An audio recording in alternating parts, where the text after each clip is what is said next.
তো তারপরে জামাতের ২ টা বিষয় আমি নারীদের বিষয়ে যেমন নারীরা অনেক কনফিউজড, হ্যাঁ?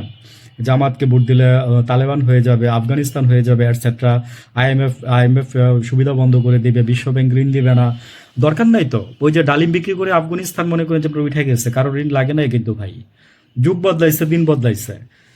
তো এখন নারীদের জন্য যে সুবিধাটা জামাত নিয়ে আসছে আমি সেটা একটু বলি। যদি হয় জামাত পাশ করলে যদি দেয় আরকি এগুলো, সেটা হচ্ছে দিতেও পারে নাও দিতে পারে। এই ব্যাপারে আমার কোনো সে নাই। তো আমার ভাল লাগছে শুনে। এজন্য আমি বলতেছি এবং অনেক নারী হয়তো জানেন না বিষয়গুলো।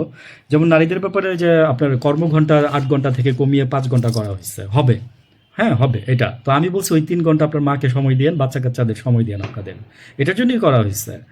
তো লাগলে আমার এখানে শুনে নিয়েন যে পুরুষদেরকে কেন ৮ ঘন্টায় করতে হবে, নারীদেরকে কেন ৫ ঘন্টায় করতে হবে।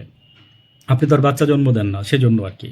এটা বা একটা ভালো বিষয়। আর আরো ২ টা বিষয় উঠে আসছে এখানে। সেটা হচ্ছে আপনার এটা সবার জন্য। হ্যাঁ? সেটা সবার জন্য। সেটা হচ্ছে যে আপনার এই যারা 65 মানে ৬৫ বছর বয়সের বৃদ্ধ লোক আছেন সারা বাংলাদেশের মধ্যে নাগরিক যারা আছেন, তাদেরকে বিনামূল্যে চিকিৎসা দিবে এবং ৫ বছরের নিচে বয়সের কম যারা আছে শিশু, তাদেরকে বিনামূল্যে জামাত আসলে তাদেরকে বিনামূল্যে চিকিৎসা দিবে। ৬৫ বছর উপরে, নিচে হচ্ছে ৫ বছর। আর আরেকটা জিনিস সেটা হচ্ছে আপনার শিক্ষা। একটা হচ্ছে আপনার চিকিৎসায় জামাত বলছে এটা করবে। আর শিক্ষায় জামাত বলছে যে মেয়েরা উচ্চশিক্ষা যতটুকু নিতে চায়, ধরেন আপনি মাস্টার্স ডিগ্রি পর্যন্তই ধরেন বাংলাদেশে, হ্যাঁ? তো এইটুক পর্যন্ত আপনি যদি নিতে চান মেয়েরা এই উচ্চশিক্ষাটা পাবে।